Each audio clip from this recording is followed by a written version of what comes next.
σετάρεις από εδώ στο 90% θα σε προειδοποιήσει. Λοιπόν, εδώ κάνουμε την έξοδο. Εδώ σετάρουμε όλα τα levels. Μπορούμε να βάλουμε συν, μπορούμε να βάλουμε και πριν. Πολύ ωραία.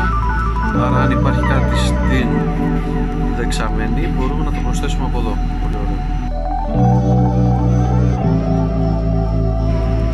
Ωραία, εδώ έχουμε όλα τα σήματα.